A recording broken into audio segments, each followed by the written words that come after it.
It's good. Cool. We just try. All right, guys, welcome back to the ShuttleSquad, Season 2. Thanks for tuning in. I hope most of you have already listened to Season 1. And we are back with the squad. And if you are watching this, you can already see. If you're listening, it's not a one-on-one anymore. We're here with the full squad. Woo. Kirsty, let's Marvin, go. Christo, welcome to Season 2. Thanks And for Thommy. joining in. Yeah, And Thommy. And Hey, Thommy. that's me. You're the squad leader. Kind of trying to. I'm happy that I could bring you all back. Is Selena. this our first all here in person I think so. one? Yeah, I think we never managed to all be in the same place at the same time. We tried it a few times. And we were not successful. No. You did with Marvin, maybe. Some Oh yeah, we video? did. We did one in person. Yeah. We did one in person that I Recording didn't. them. That I deleted. Yes. It was not recording. The lost episode. Yes. Episode 9. Rip. It was the best one for sure. Yeah. I heard, rumor has it was the best one ever.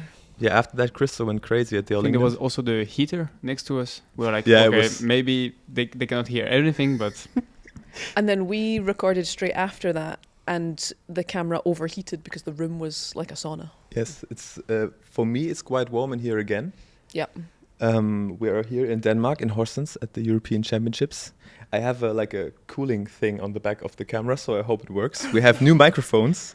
I hope the audio quality is okay. I didn't manage to test them, so it should be fine. Yeah. we'll maybe find out. episode 1 of season 2 is also going to be a missed episode. No. Let's not do this again. Thanks, guys, for joining me again in this project. Let's do this. I am really curious, and I think many people out there are also really curious how things are going for you. The last episode was actually recorded right after the Olympics. It's been a while. Yes. So maybe we start from there a little bit and then jump into the present. And maybe I think the person who had the most exciting road to the Olympics actually, or the most stressful maybe, and also a super special Olympics because it was in your home country, Christo. Maybe a little reflection on this whole thing. Was it worth the hype? Yeah, I think. Well, as you said, it was a really big roller coaster for me, for my brother, and I think for most of French players. A lot of stress and ambitions.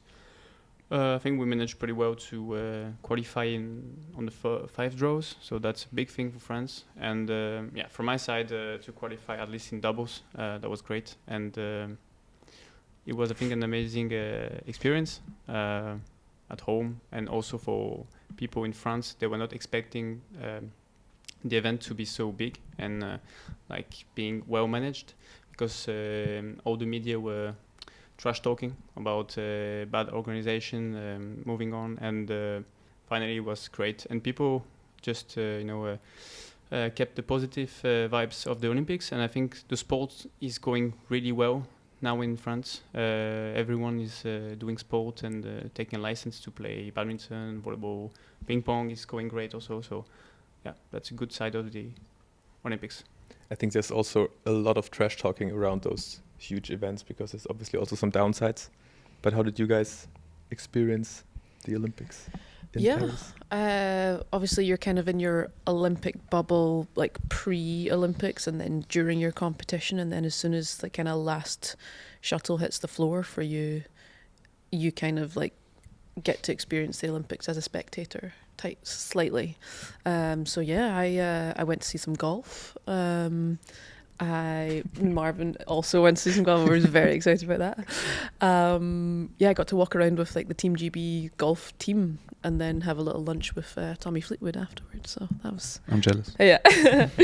And yeah, I just thought we met up in the centre of Paris, and it's nice to kind of burst that Olympic bubble and then get to experience it like everyone else is experiencing it, because it's first world problem, like.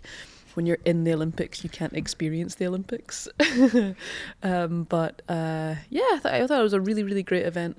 And especially after Tokyo, which was a kind of, a very enclosed Olympic experience. Paris felt a bit free and a bit more open. So that was super nice. Yeah, I also really enjoyed being there and watching it, and the vibe was really cool.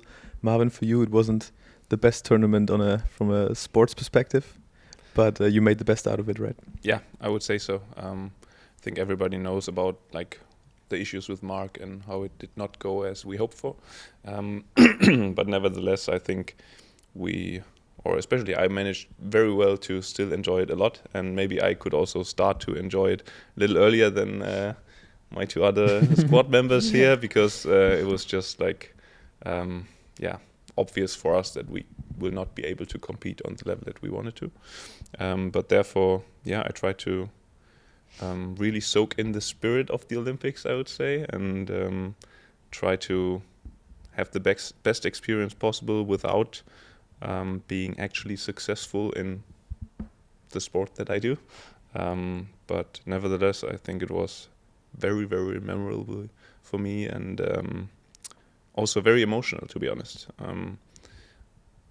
I met my wife just like an hour before the match that turned out not to be fantastic, but nevertheless, when we hugged each other in the hallway of the stadium, and all these emotions that added up during preparation stuff like fell off me, and I just started crying like hell and like a baby. Before the match? Yeah. Okay. And all the different emotions that you feel during Olympic preparation, but also qualification phases, just fell off me, and that felt really, really good and emotional, and I think freed we me up. always like underestimate that part. Multi-sport things are always so much more emotional than you think they're going to be, and they just because you're like working towards them for a year, and then Or your whole life. at minimal the qualifying year, and it's just building and building imperceivably. You don't even really notice it. You just know that there's a big thing ahead, and every day you're just kind of building and building and building, and then it all like is about to happen or does happen, and it is just like it does just like fall off you, and like you cry when you don't expect to cry, when you kind of feel okay, but your body's telling you you're not, and there's kind of that panic response and that fight or flight that really like just comes out on those big occasions. Yeah.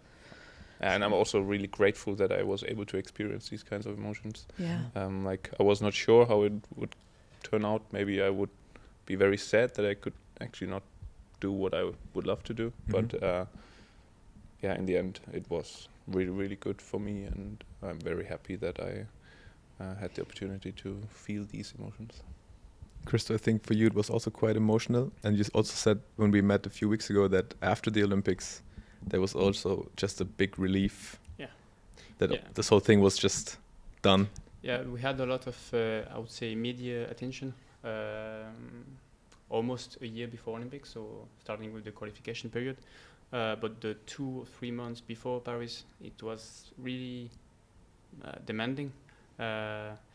We refused a lot of interviews, a lot of media to come, and that was really a lot. And after the last match, within end of interviews and stuff, for weeks, no one's calling. There's it's like that.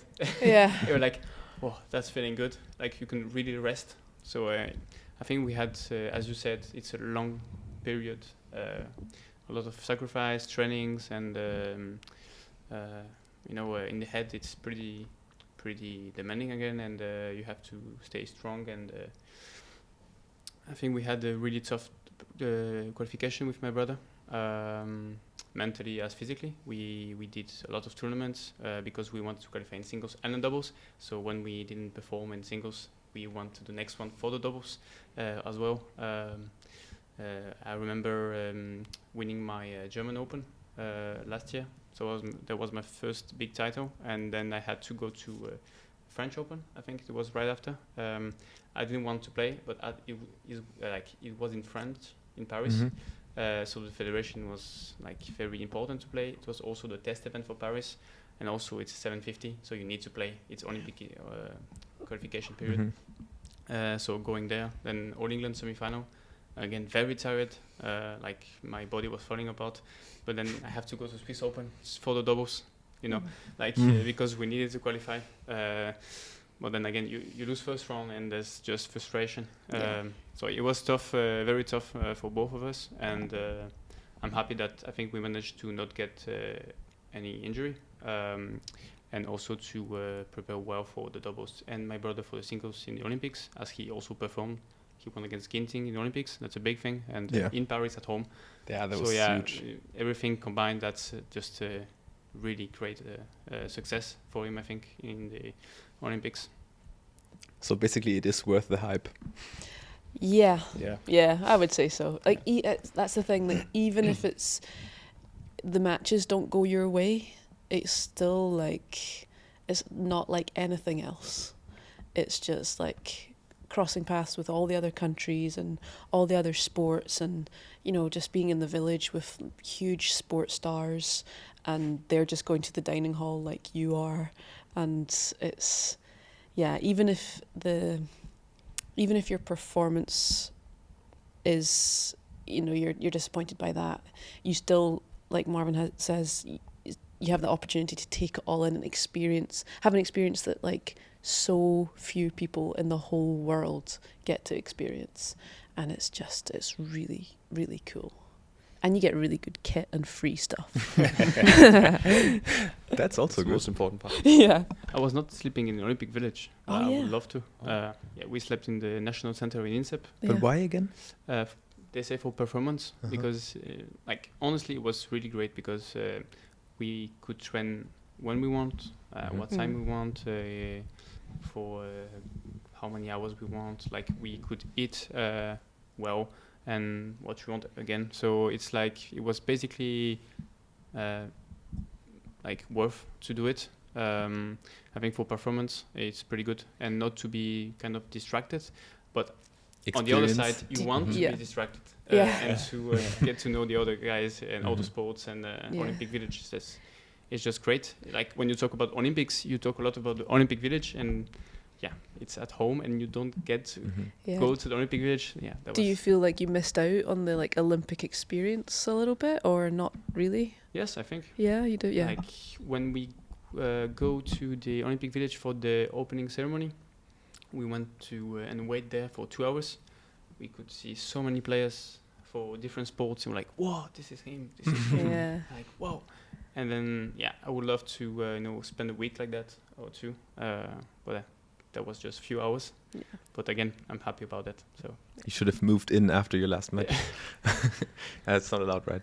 There's so many, because there's only so many beds in the village, and they're all kind of allocated to people, and then so the badminton moves out about halfway through the Olympics, and then new people come in, and they're sleeping in the bed that you were sleeping. So it's all like calculated down to the day of who's sleeping where and everything. So it's pretty complicated. Yeah. I didn't like that. No. we had to leave the village, I think 3 days after our last match, which was quite early for me.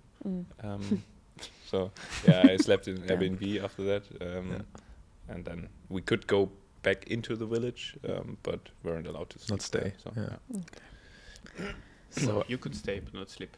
Yeah, you can go for the day, but not stay over. But after an event like that, with like you're working for that for at least a year, maybe your whole life, 4 years of, I don't know, expecting this I'd like to say tournament. I worked for more than a year. I didn't just pick up badminton. Just a year. A year before Last year I Paris. started like, why not try it? Badminton looks Give easy. it a go. So how do you, like, after that event happened, and especially for you with all the attention, is there like a hole where you feel like, okay, what's next? Kind of, or is it not really? Is it okay? Next tournament coming and back to normal. I've definitely felt the whole, that kind of something missing more in other events. Kind of like, for us, we also have Commonwealth Games. I remember my first, especially the Glasgow Commonwealth Games in 2014. Sorry, this will mean nothing to anyone in Europe. I was like, you guys are all like, yeah, sure, Commonwealth Games. Yeah, enjoy. I definitely felt that. It was like, there was another day after the Commonwealth Games, and I was like, oh yeah, I've not planned for this day. I felt that less with Paris, just There's just no stop to the It badminton just was my season. third time, third Olympics. So But experience does make a difference. I think, yeah, and just like there's no end to the badminton season. We all had like kind of a little holiday, and then it's just straight back to Japan Open or whatever your first one was, and you only have a certain amount of time to relax. But even then, you're like, well, I still have to stay kind of in shape for whatever's next. Yeah. So it's badminton. BWF keeps you busy, I would Always. say. There's the video that goes round in the main hall here is the picture of me, and I think it's like Smash Your Limits or something like that, and then you're next, Christo, and it's That's a sign. the banner is no off season. Like the words that go across is like no off season. I was like, yeah, you're damn right. Yeah, there's no off season. it is true. Yeah, but actually, it is true. It's really one true. of the only sports there's no off season. Yeah. Like, or team sports there is off season, or when it's off Yeah, season you yeah. go to national, maybe team. Mhm. Yeah. But yeah, I don't think like tennis doesn't have also off season. It's always running. Yeah, maybe. I really know. Not too sure Well, about that. players just chose where to take Yeah. some holidays. I They think they, also make maybe a little bit more money on the tournament. they can afford to take Yeah. some time off. Maybe. Yeah, but on the way here, we also talked about like there's a World Championship every year if there's not Olympics, and there's a European Championship every year because like Saarbrücken, it's 1 year already, but it doesn't feel like a year. No, because we already had Hilo in the again in the middle. Yeah, for yeah. in Yes. Saarbrücken. But true. From like since which year is the Europeans every year? Because before it was two. I every 2 years. definitely played some that were like 2 years Yeah. between, because I am of an age. So I think maybe from like 16 or Yeah, 17, something like that. 'Cause I remember as a like young player I was watching, and every year it was like like in the interviews, I'll be back in 2 years. Yeah, Mhm. I was like, okay. and you get to hold your title for 2 years. Yeah. Now it's just like another tournament, Yeah. kind of. Why did they change it? Just because more tournaments, more. 'Cause they Probably like to- also because of the points, I guess. Like Maybe it makes it easier makes- to track the yeah. points.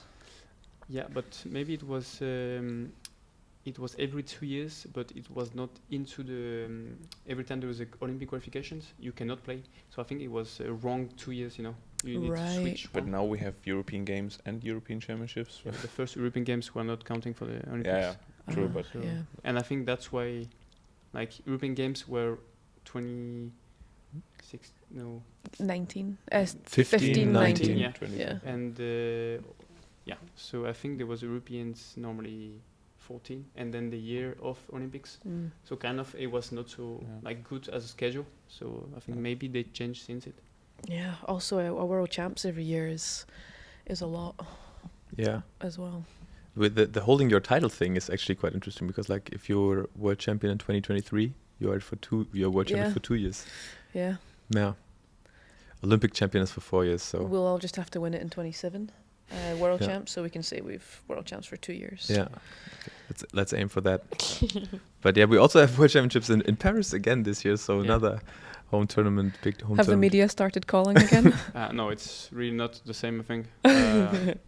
I think we've been pretty busy with my brother, especially because also they made so many papers about brothers going to Olympics. Yeah, obviously. We were like, I think maybe four families going to like this to Olympics. So that's why we're also getting a lot of calls. Now for only badminton tournaments in the big arena. I think like they say the tickets are really like sales are going pretty good. Oh, so cool. I hope it will be full. I also wanted to say like the crowd in Paris was amazing for Yeah. badminton. I was like stunned by It really seemed like a knowledgeable crowd. Yeah. It didn't seem like just random people that Yeah. wanted to But day at a sport. French crowd is always like they love team events, like sports, like football or the other sports, and are cheering a lot. So I think people who came were cheering like football fans. and Yeah, stuff, or so it rugby was really fans, like- yeah. Which we need more of. I'll say Maybe, it. yes. Yeah. We need more of it in badminton. absolutely. When you can hear yourself breathing and you know that everyone else can hear you breathing, that's the worst. Yeah. That's true. Yeah, you need some. People sometimes think it's like snooker or golf where you have to be like silent, but we like some oohs and ahs. You know. Yeah, but I'm not really sure if everybody wants that. Like the traditional way, or the traditional people are kind of like. I feel like in some arenas, if some people cheer that, I'd be like, shh. Every player wants it. I I'm think sure all of the that. players That want it's loud. Yeah. Yeah. Let this be a Obviously. PSA. Okay, the players want noise. A public Yeah. announcement that the players want more noise in the halls. So guys, the next time you go to a badminton arena, be loud. Yes. Please. Yes. Yeah, we said it's a year since Saarbrücken. Now we're here in Horsens for the next European Championships. Something's changed, especially you. You have a new partner. Yes. How's your whole situation? Enlighten us. Give us an update. Yeah. It's been an interesting year for me, definitely. So now I've spent the last 8 months or so playing with Daniel Hess. It's been a lot of fun. We also had some really cool wins, actually. I think a few people were surprised about us playing together after the Olympics, because of course there would have been also different options for me in Germany. But yeah, I really wanted to play with Daniel because I like his attitude, and he also actually helped me quite a bit, I would say mentally, but also just like by being how he is during the preparations up to the Olympics. And I thought, hey, it could be a good fit also to get my mind into a different state than where it was. To be more relaxed, enjoying badminton a little bit more, enjoying life also while doing professional badminton a little bit more. I think I lost good coffee. yeah, good now coffee. you're into coffee, yeah. Absolutely, thanks, Daniel. So yeah, I think over the years, like having tournament after tournament after tournament and chasing points and all this, I lost a little bit the fun part of it, and yeah, I needed and wanted to find that again, and I definitely did. So, and big thanks to Daniel there also, because he helped me with this. And yeah, now we're here at European Championships. We're happy that we qualified. Of course, like level-wise, we don't play as well together at the moment as I maybe did with Mark, but that's how it is. I think he improved a lot over the last month, and we can show some high-quality badminton occasionally. And I hope everything will come together this week and that we can win some matches and maybe do a little crazy stuff. Yeah, The headband boys. Yeah, the Headband boys. True. Yeah, I'm really looking forward to see you guys play this week. But is there obviously a question that we receive a lot also in Germany is how things are going to be when Mark is going to come back? Is that already clear? Is there a timeline? What is the status on that one? It's a difficult question because the if is so big. I think it's not a when will he be back, but if he will be back. Nobody knows yet. I think his progress is going better now, but to be honest, I'm also not too much involved in it, just because right now I have to do different things also. Yeah, sure. So yeah, and then if he comes back, then we will definitely try our best to get us going together again. But until then, I will have a different focus, and as some may have seen already, I will start playing mixed again. Ooh. very I didn't soon. know. Oh yeah, it's quite new. We just entered Luxembourg IS, Tuk and me now. Wow. So it will be Tuk's and Jones' last tournament now at the European Championships. When I do you will- think you last played an IS? And that in mixed doubles. And mixed doubles. Okay, now you got me. Did I Okay. get a question that Marvin doesn't know the I answer to? think, to be honest, it's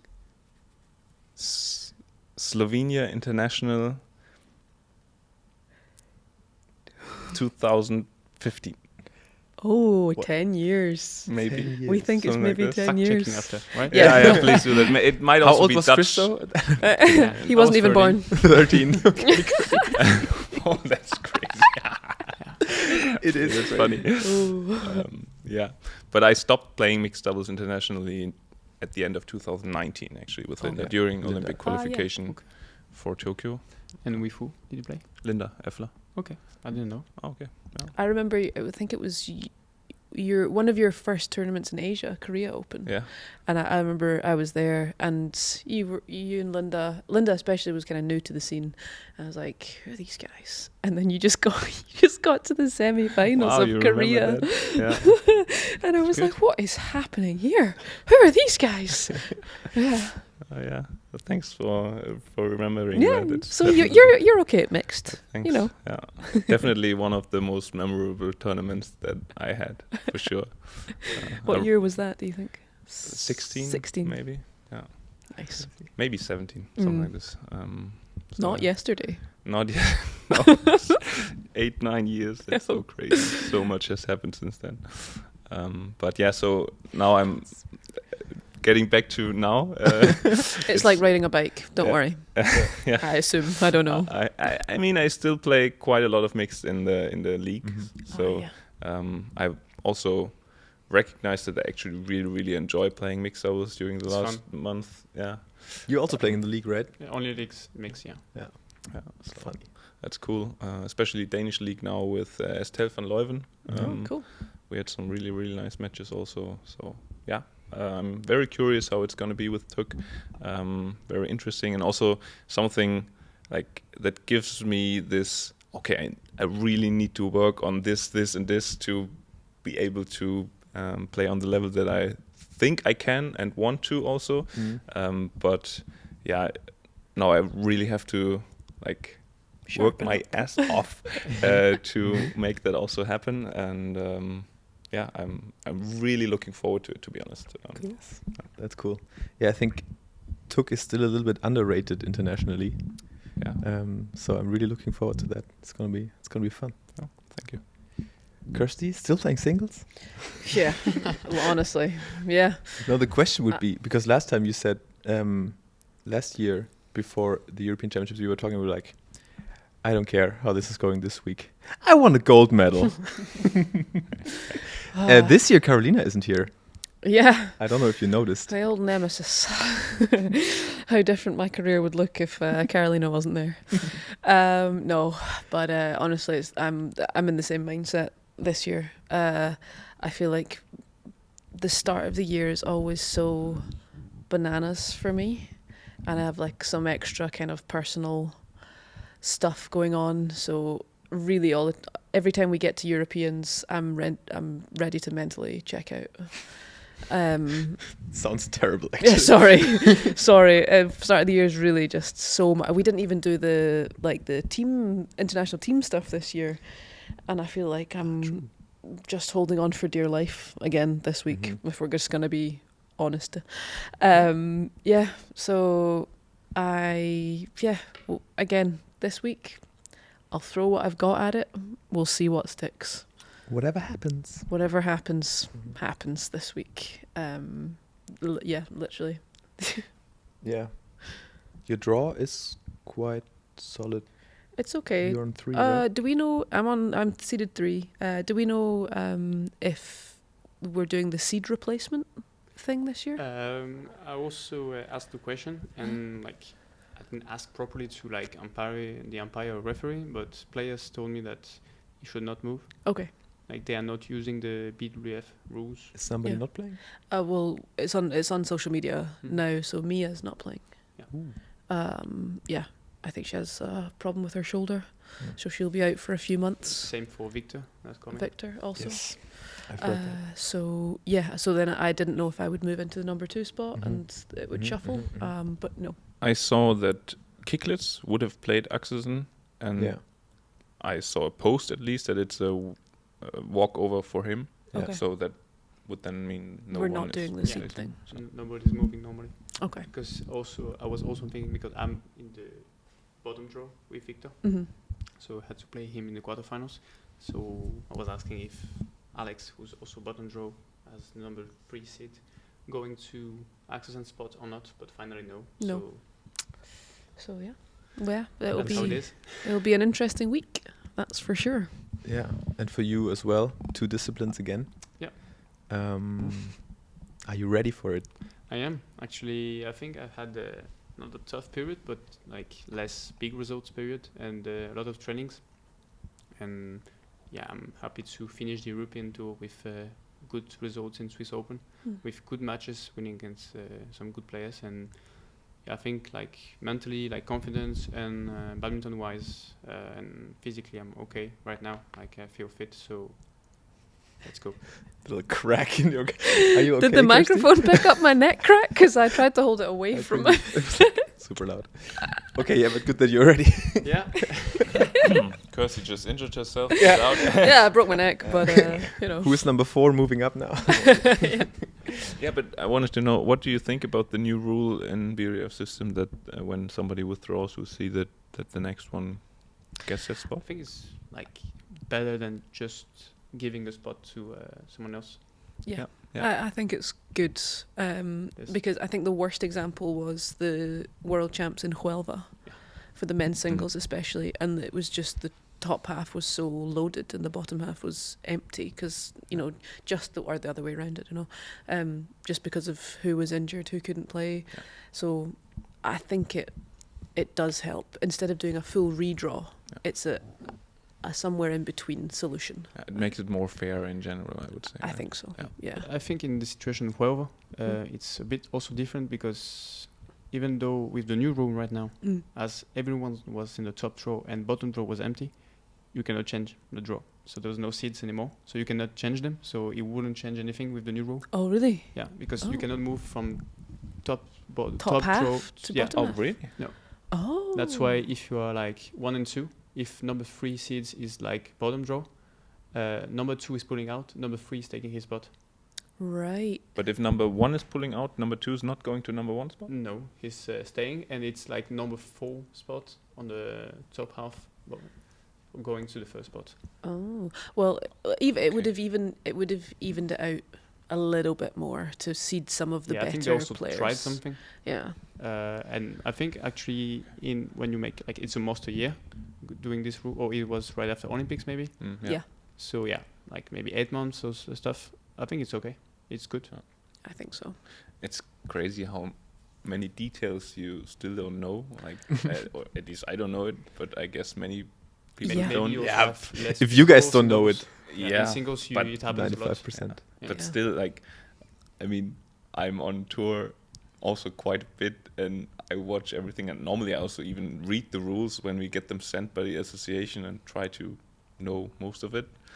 But then you're still here sitting and like, okay, I didn't know that. Yeah, same for me. There was a few things a few months ago where one of the younger guys in the squad was like, "Oh, this happened." I was just asking some questions. He's like, "Oh no, you'll be fine because this happens when that happens, and the seeding is taken from this day and 4 weeks before." And I was like, "Oh, sure, okay." And then people recently were asking, like, when I had my yellow card at All England, they were like, "How much is the fine for a yellow card?" And I was like, "I don't know. I guess I'll find out if they make me pay it." It turns out it's $250. For one Is yellow it for card? the first one? No, I think it's Yeah. 2 or 3. Yeah, you have to get. Oh, you have 3. to get a At least see, I'm that's still learning. How it was Yes. when it Yeah, I think it's still happened for me. same rule. Because CK just did a video with one of the umpires, and he said it's $250 for a yellow card and $500 for red, I think. Yeah. For red, I think it is Yeah. 500, but Okay. for yellow, I think you have to. Well, 3 in they- 1 no, year, I think. Yeah. Crystal knows. Yeah. No, I don't get so many, and my brother does. Oh, really? Yeah, my brother does. I think that was my first yellow card. I don't break the rules. Well, In- apparently I do accidentally, but you know. And Christo, when you told us, like, usually the situation when you guys play doubles, Yeah. and Chris was like, and then things get like when some things happen, then I'm talking to the umpire, my brother is talking to the opponent, my father's in the back, Yeah. like the whole team Popov going nuts on the court. Yeah, I think we have, as I said before, 2 different maybe views on court. Like when there is a problem with not the opponent, but like calling and stuff. Like for me, it's umpiring problem or umpiring issue at least. And my brother point of view is the opponent. So that's why in doubles, like I'm arguing with the umpire and my brother's arguing with the opponent. And your dad's just at the back, just hyping you both up. Just going mental every time. Even though he sometimes can't see the shuttle, problem. Yeah. Emotions Yes, definitely. need to be there. Yeah, but there was also a situation at the German Open where you were arguing with the umpire, I think, and I was next to the court shooting, and I had eye contact with your dad, and he was like, I don't know what he's doing, and I was just like, he should just focus on the match.